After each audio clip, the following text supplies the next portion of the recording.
dive into the memoirs of Napoleon's poisoner, Count Charles Tristan de Montsolon.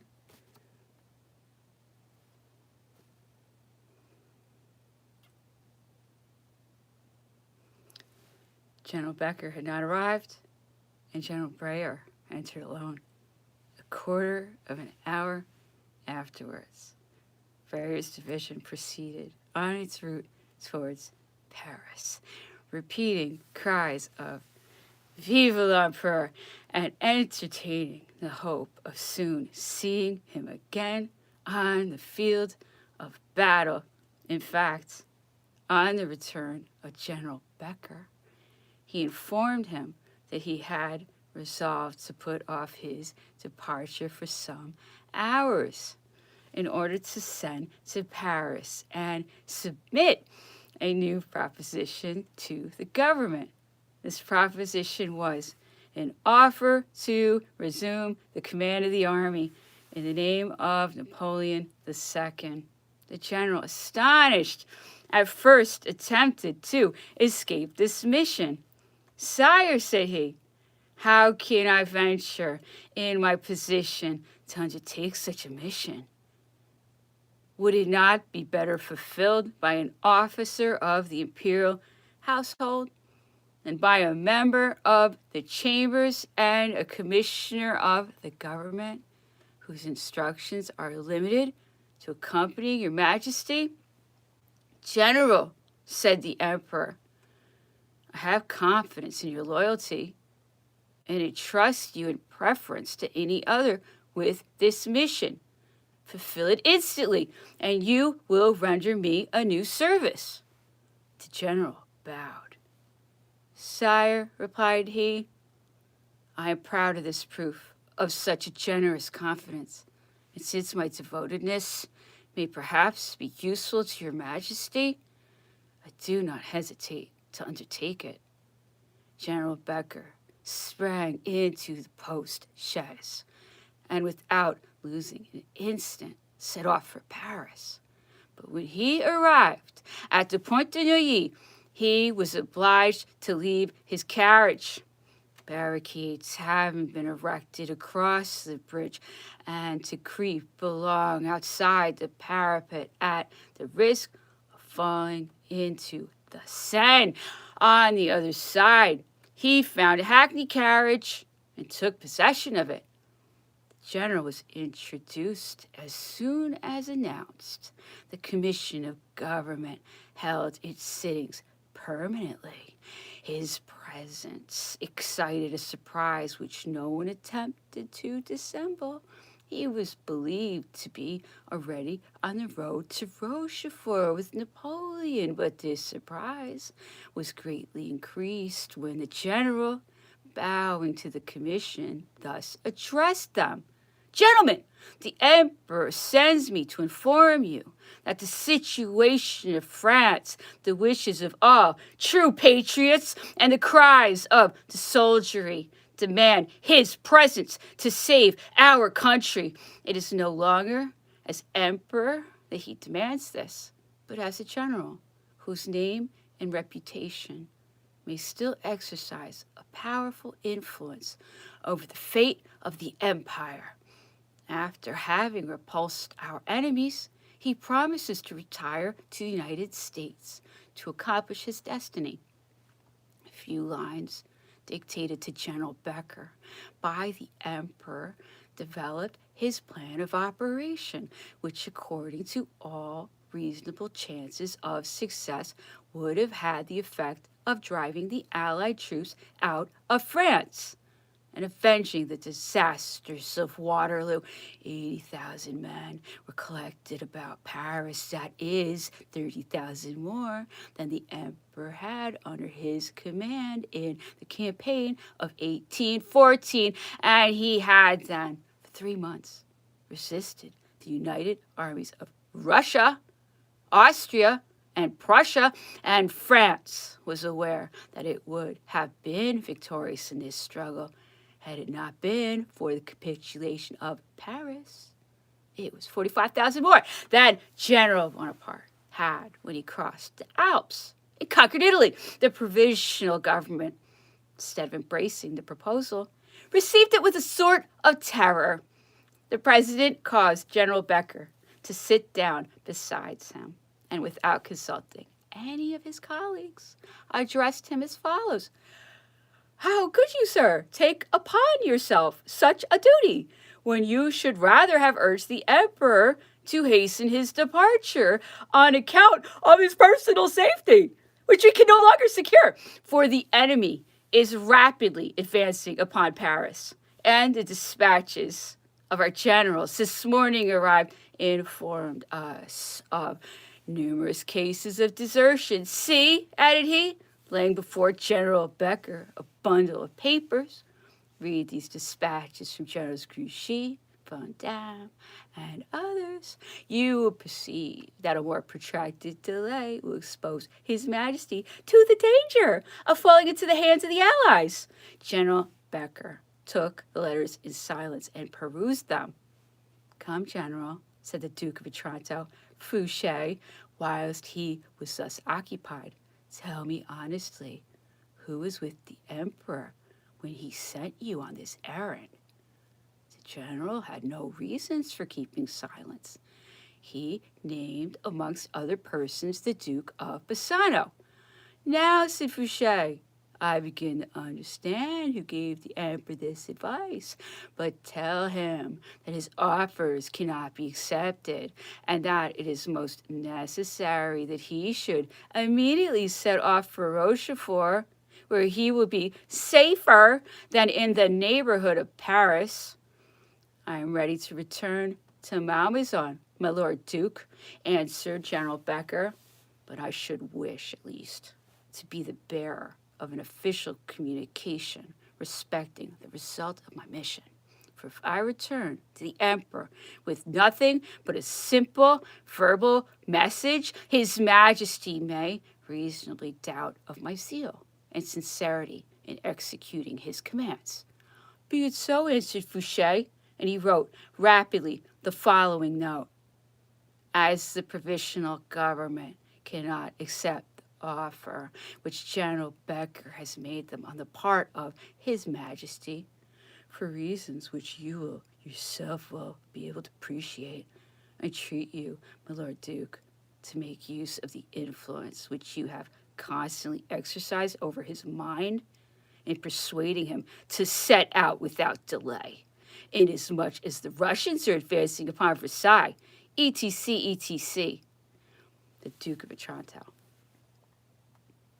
See, it's always for his safety. Everything's for his safety. Remember that. Anyway, so now we're going to go into Les Causes in Italian. Last night, we learned about how much Marie-Louise loved placebos. How much she enjoyed them. Anyway, so let's get started. Dopo la lezione d'inglese, mentre Stefani a sciogliendo col imperatore, mi venne presentata una lettera da mia moglie che mi ricolmò di gioia e di gratitudine.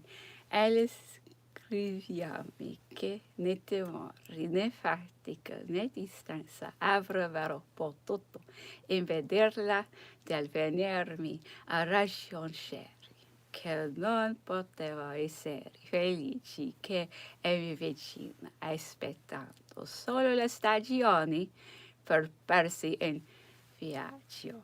Miravigli devozioni di gran lunga a quelle superiori che noi qui dimostriamo, manifestandosi ora per parte sua con piena cognizione di cosa.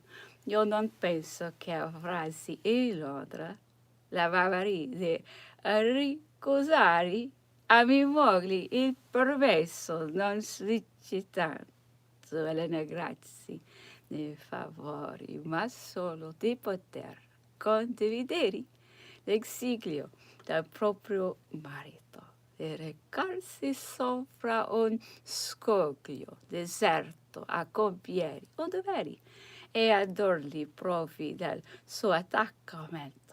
Questa lettera era pervenuta con la fregata Lowen Glendower, che giungeva dal capo Riccandoni, altresì i giornali d'Europa sino a 4 dicembre. Il tempo era volto al pioviggioso, così che potevamo appena godere del giardino. Per buona sorte avevamo dei giornali per occuparci. Questa volta ebbi la soddisfazione di vedere gli operatori percorrerli senza l'altro aiuto. In quei fogli si contenevano molti particolari intorno al processo del maresciallo Ney, che allora stavasi dibattendo, nel quale argomento l'imperatore asseriva essere l'orizzonte ben oscuro e quel infelice maresciallo trovarsi in grave pericolo. Nulla di meno, il caso non è serio, per egli disperato. Il re si pensa ben sicuro di suoi pari, diceva egli, e questi sono senza dubbio ben disposti, ben risoluti, ben accaniti, nulla di meno. Il più incidente, il più piccolo soffio di vento, e che so io? Più farsi che malgrado gli sforzi del re e di Dio che si credono costituire gli interessi della cosa loro, salti di subito in capo alla Camera dei Pari. Il capriccio di non condannarlo e ne si trovi salvo. Tale argomento trassi l'imperatore a ragionare sulla nostra indole leggera, fugaci, volubili, tutti francesi, e dissi, sono inquieti e turbolenti, ma non cospiratori, e molto meno congiurati. La loro leggerezza è talmente congiunta col carattere. I loro cambiamenti sono così improvvisi che non posso giustamente asserire che se ne siano disonorati. Sono veri anroli in bulia dal vento, ma un tal difetto è in essi senza calcolo. Questo è la miglior loro giustificazione. Da rivenati noi non parliamo che delle moltitudini di quelli gioi che formano le opinioni, poiché esempi individuali, per contrario, non mancarono in questi ultimi tempi che riversano su certi classi uno stomacevoli ambizioni, tal conseguenza dei caratteri nazionali, continuava l'imperatore. Lo impedì sempre dal far uso dell'alta corte. Esta faceva parte della nostra Costituzione e il Consiglio di Stato ne aveva perfino decretata la sistemazione, ma l'imperatore aveva sentito tutto il pericolo della pubblicità e delle agitazioni prodotte ormai sempre da simiglianti spettacoli siffatte procedure. Diceva, era un vero appello al pubblico e diventava sempre una sconfitta per l'autorità. Ove l'accusato ne uscisi per avventure vincitori. Un ministro in Inghilterra poteva benissimo senza inconvenienti sopportare le conseguenze di tale sconfitta, ma un sovrano, quale ero io, e nelle circostanze in cui versavo, non lo avrebbe potuto senza il più gran pericolo per la cosa pubblica. Prescilai quindi di attenermi sempre alle sverdazioni dei tribunali ordinari. La malevolenza trovò spesso in cio un argomento di biasimo, eppure di tutti coloro che si dipingeva quali vittime di tema di grazie, se un solo siasi servato popolari dopo le ultime nostre prove.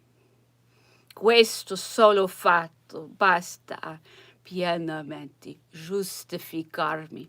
I miei accusatori rimasero disonorati nell'opinione nazionale.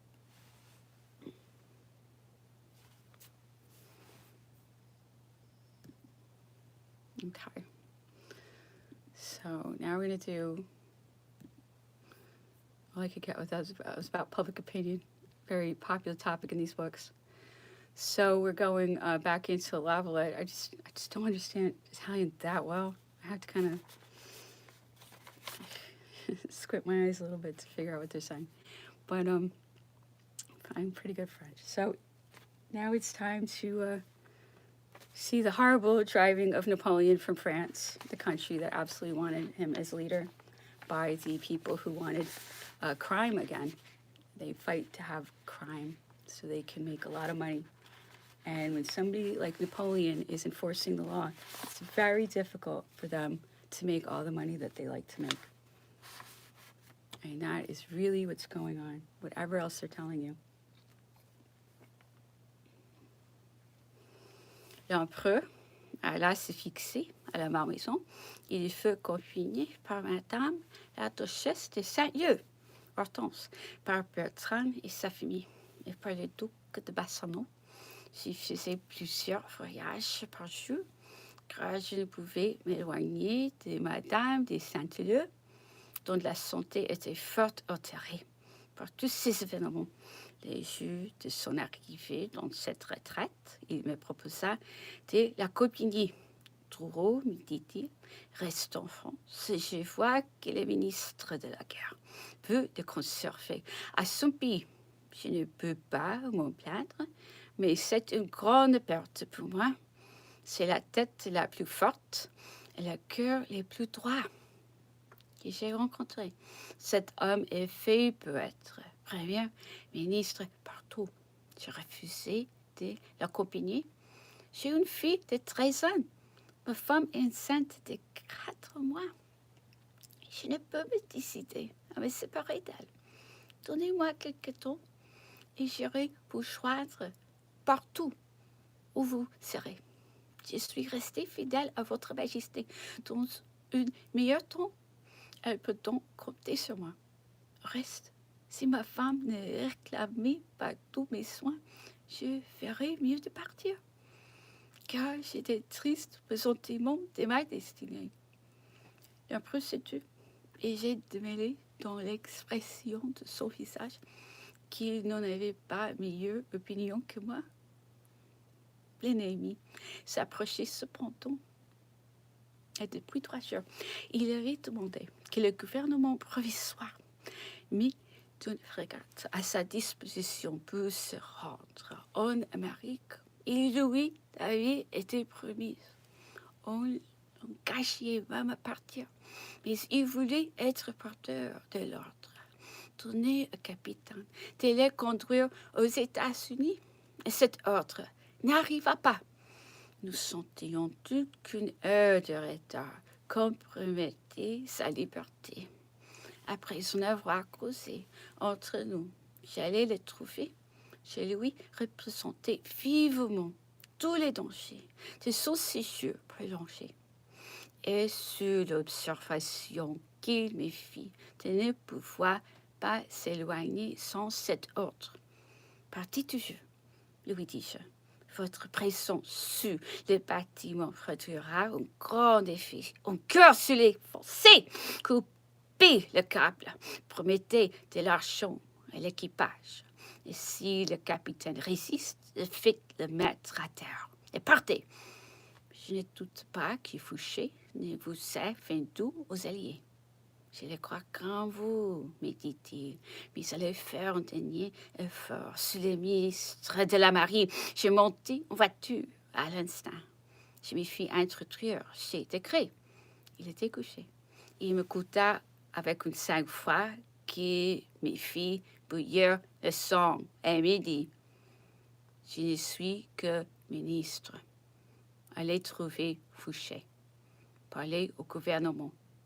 Quant à moi, je ne puis rien. Bonsoir. Et il se renfonça dans ses couvertures. Je sortis furieux et je ne pus voir ni Fouché ni les autres.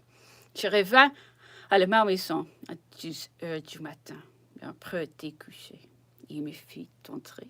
Je lui rendis compte de ma mission et je renouvelai mes instances. Il m'écoutait, mais je n'eus pas de réponse. Il se leva cependant et passa une partie de la nuit à se promener. Le lendemain fut le dernier jour de ce triste drame. Après s'était recouché et avait dormi quelques heures, j'entrai dans son cabinet vers midi. Si j'avais su que vous étiez ici, je vous aurais fait appeler, me dit-il. Et alors, il me donna son objet qui l'intéressait personnellement, des instructions qui est inutile de rappeler ici. Bientôt après, j'ai quitté plein d'inquiétude sur son sort. L'âme navrée de douleur, mais sans prévoir pourtant, jusqu'au deviant d'aller les rigueurs de la fortune et la cruauté de ses ennemis.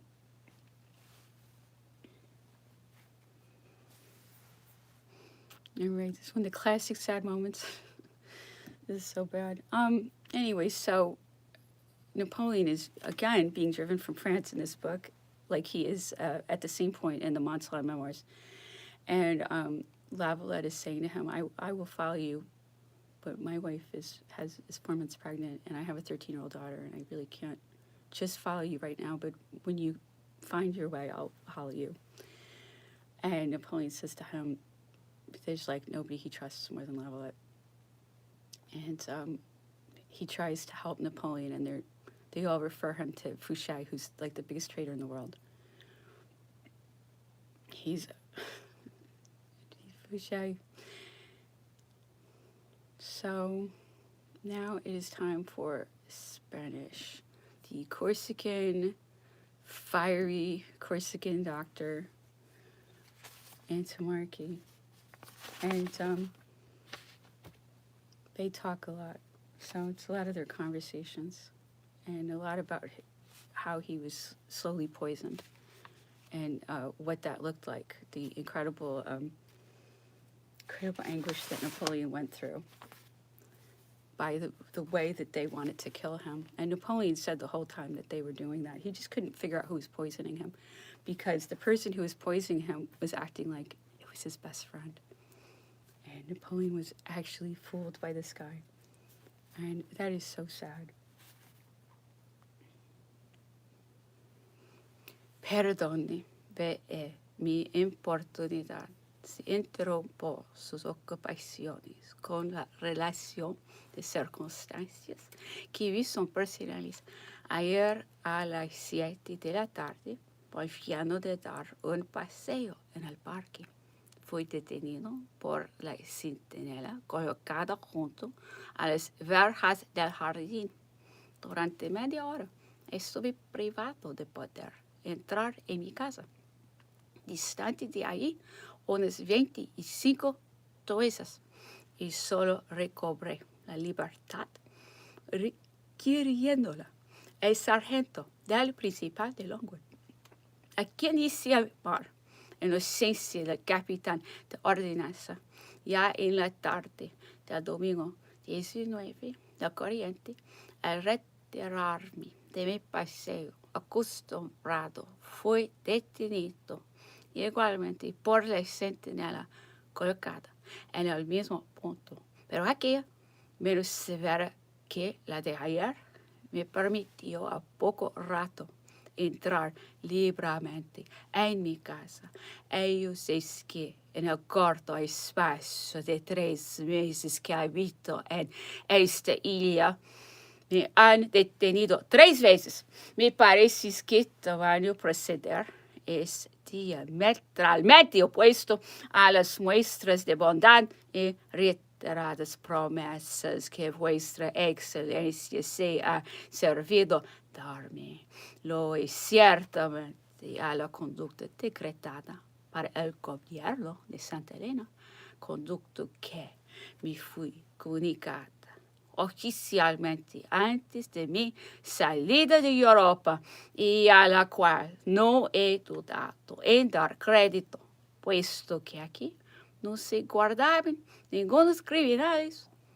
Sin embargo, me veo confinado en mi habitación como en un claustro.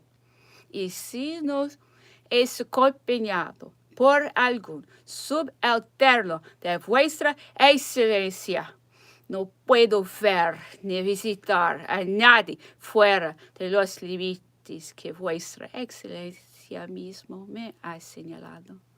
Por otra parte, estoy viendo que mis colegas me acogen perfectamente en particular, el paso que en público me evitan y me repelen. Quiero suponer que esta especie de deseo solo emana del profundo terror que se ha extendido en el ánimo de los habitantes de esta isla. Pero la situación en que yo me hallo no puede ser más penosa ni más difícil de soportar, tanto que si no fuera por el motivo que me ha hecho venir y por la curación que ya he empleado con buen éxito contra la hepatitis endémica crónica de que adolece mucho tiempo a la salud del emperador, confieso a vuestra excelencia que ya le hubiera pedido permiso para volverme a mi patria. Pediré al menos a vuestra excelencia tome en consideración el verdadero estado de las cosas, el calor de la estación, la fuerza del sol que dispara sus rayos casi perpendicularmente sobre nosotros y cuyos efectos tan prontos como perjudiciales no habrá dejado de experimentar. Suplicaré a vuestra excelencia se sirva considerar la insalubridad del clima en que habitamos y de ahorrarme, en fin, el disgusto de estar detenido durante las únicas horas que en esta estación se puede pasear en el parque y respirar un aire puro, o por mejor decir, menos dañoso. Ya en 2 ocasiones diferentes me han acometido cólicos violentos que me han hecho guardar cama muchos días, no sin peligro evidente. Finalmente, suplico a vuestra excelencia se sirva concedernos la libertad común a todos los hombres de bien y a todos los que ni una sombra tienen de crimen, de que reprocharse, si es que puede haber alguna libertad en la isla. Perdone vuestra excelencia, señor gobernador, que la haya molestado tanto rato para informarle del desagradable estado en que me hallo. En cuanto al ejercicio de mi profesión, tengo el honor de ofrecerme como el más humilde servidor de vuestra excelencia, F. Antomarchy. So here, Antomarchy is writing a letter to the governor saying that during the time where he can walk around, he's getting detained by all of these sentinels that they've put around Napoleon. And nobody's a criminal. Antomarchy's not, Napoleon's not. So they're being treated like the most dangerous Hannibal Lecter criminals. And he's saying that if he's losing his health because of the place where they're forcing them to live, the way the weather changes, the way the sun hits them, the way the wind, it's just a horrible place. And nobody ever lived there. So they put Napoleon and everybody around him somewhere that really couldn't support life. And yeah, a lot of people died, and a lot of the English soldiers died because Europeans didn't fare well if they weren't used to the climate there. So innumerable English soldiers also died guarding Napoleon, and they turned that whole island into like a psychotic prison. And it was in the middle of the South Atlantic Ocean, and it was just rocks. And Napoleon was so sick, and it was like a prison inside of a prison inside of another prison. And yeah, you really see how crazy the people are that own the English government from how they treated him. That's why I focus on this, so people can take a really good look at them and understand the role that they're playing in our lives. Because they act like they're not there, but they are very much there. All right. Army, let's say 82. Okay, so it is time for last causes in German. I got a couple of rants out. I can't help it. Anyway. Verhalten der verschiedenen italienischen Völker während dieses Krieges. Die Stellung Italiens hatte schon in den Wendentagen, welche bis jetzt verflossen wären, Gelegenheit zu großen Entdeckungen gegeben. Alle Leidenschaften waren im involvierte, jede meine Waffe, die Maske ab, die feindliche Partei sagte sich zu Cremona und Castle Major. Einige Spuren gleicher Art fanden sich zu Pavia. Die Lombardei schien im Ganzen von einem guten Geiste befüllt. Vornehmlich so Mehlen bewies das Volk viel Kraft und Ausdauer. Es gewann unser Vertrauen und verdiente die Waffen, die es ohne aufbewahren von uns erwartet.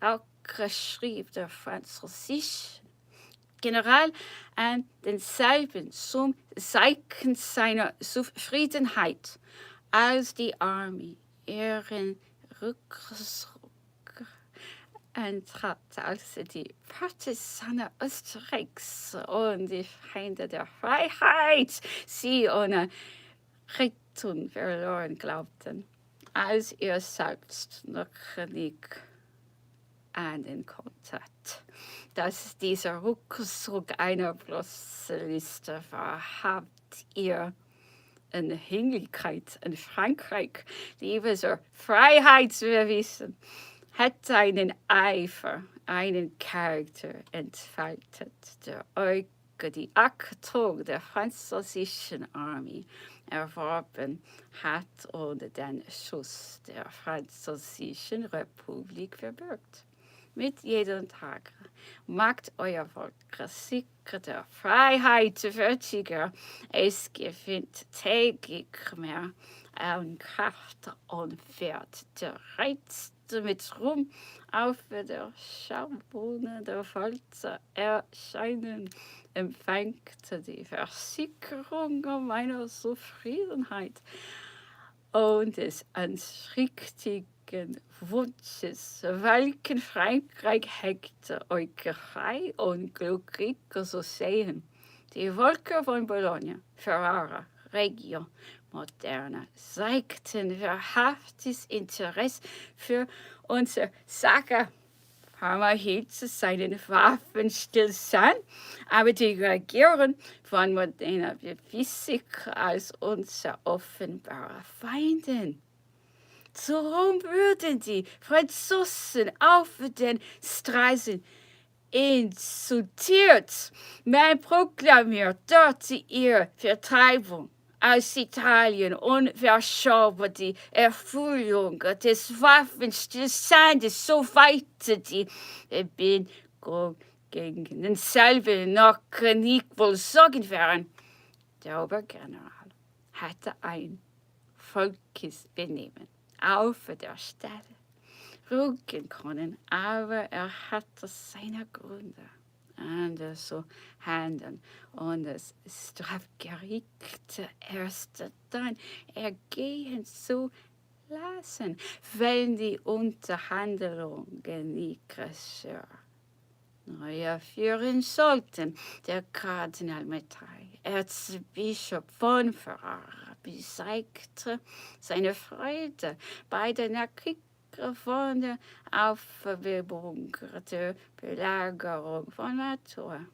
Er forderte die Volker auf zum Aufstand gegen die Franzosen, nahm Besitz von der Zitadelle von Ferrara und pflanzte dort die Fahne mit der Farbe des Papstes auf.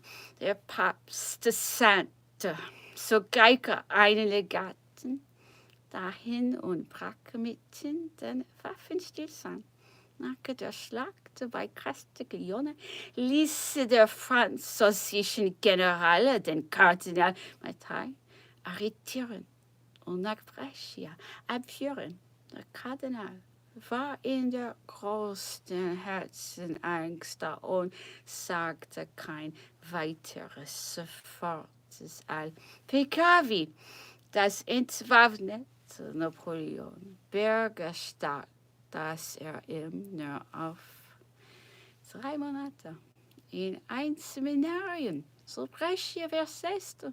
Nachher würde dieser Kardinal, der Bevollmächtigte des Papstes zu Tolentino, er stammte von einer fürstlichen Familie zu Rom und war ein beschränkter Mensch. Ohne alles Talent galt jedoch für einen Mann von großer Frömmigkeit, da er mit kleiniger Genauigkeit über die kirchlichen Gebrauch erhielt. Nach dem Tode des Papstes Pius VI.